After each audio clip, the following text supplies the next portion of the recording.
வணக்கம். நான் ஆனந்த். ஒரு சின்ன படமா இருந்தாலும் நல்ல படம் பார்க்க நினைச்சீங்கன்னா, இந்த படம் உங்களுக்கானது தான். கிணறு. இந்த படத்தோட ஸ்டோரி என்ன அப்படின்னா, ஸ்கூல் படிக்க 4 சின்ன பசங்க, அவங்க பரீட்சை லீவுக்கு அவங்க ஊர்ல இருக்கிற கிணத்துலலாம் குளிச்சு என்ஜாய் பண்ணிட்டு இருக்காங்க. அப்ப அந்த கிணத்துக்காரங்க என்ன சொல்றாங்க அப்படின்னா, "கிணத்துக்குள்ள மோட்டார் இருக்கு. நீங்க குளிச்சு அது எதுவும் பண்ணிறக்கூடாது" அப்படின்னு சொல்லி அவங்கள குளிக்க அலோவ் பண்ண மாட்டேங்கிறாங்க. அதனால இந்த பசங்க வந்து வெக்ஸ் ஆயி, அவங்க 4 பேர்ல ஒருத்தவனுக்கே சொந்தமா வயல் இருக்கு.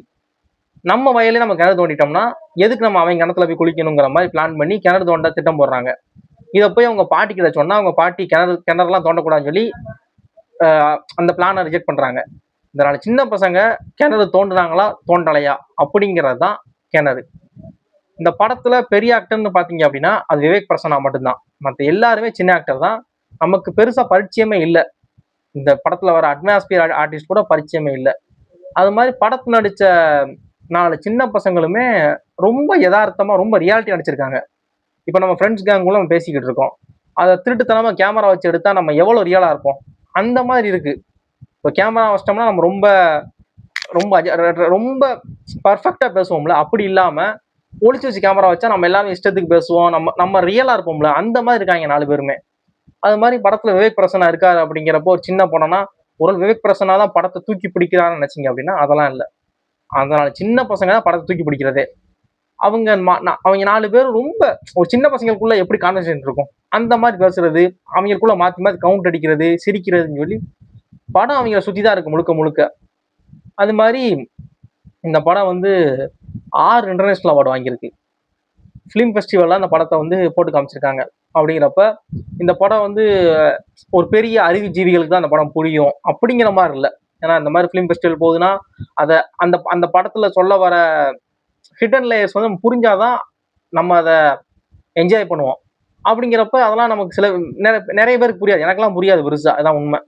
அப்படிங்கிறப்ப இந்த படம் அப்படியெல்லாம் இல்ல. ரொம்ப சிம்பிளான படம். இந்த கடைசி விவசாயி படம் எப்படி இருக்கு? நார்மலா எந்தவித சினிமா நாலேட்ஜ் இல்லாம, சினிமாவ ரசிக்க தெரிஞ்சவன் மட்டும் இருந்தா போதும்ல. அவனுக்கு புரியுமா? அந்த படம் இந்த படமும் அப்படிதான். அந்த மாரியான ஒரு படம் தான்.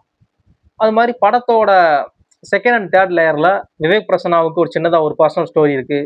அது மாரி அந்த பாட்டிக்கும், பேரனுக்கும் இடையில அவங்க 2 பேருக்கான அந்த ஒரு பாண்ட் ரொம்ப ஸ்ட்ராங்கான ஒரு பாண்ட் இருக்கு. படத்தோட கிளைமேக்ஸ்ல வந்து நம்ம லைட்ட ஆஃப் பண்ணிடுறாங்க.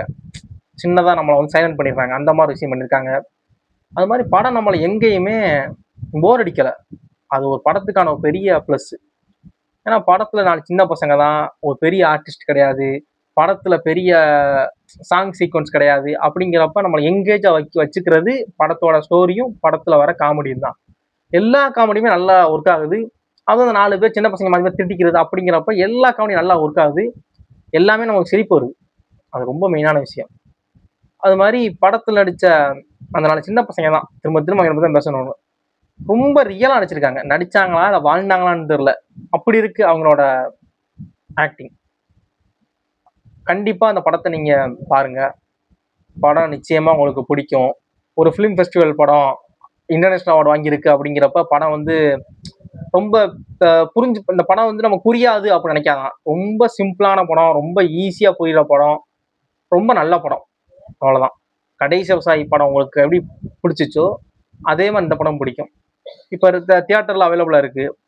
படம் ஓடிடிக்கு வந்ததுக்கு அப்புறம் அந்த படம் வந்து பார்க்கல அப்படின்னு சொல்லி ஃபீல் பண்ணாதீங்க. ஷூரா படத்த பாருங்க.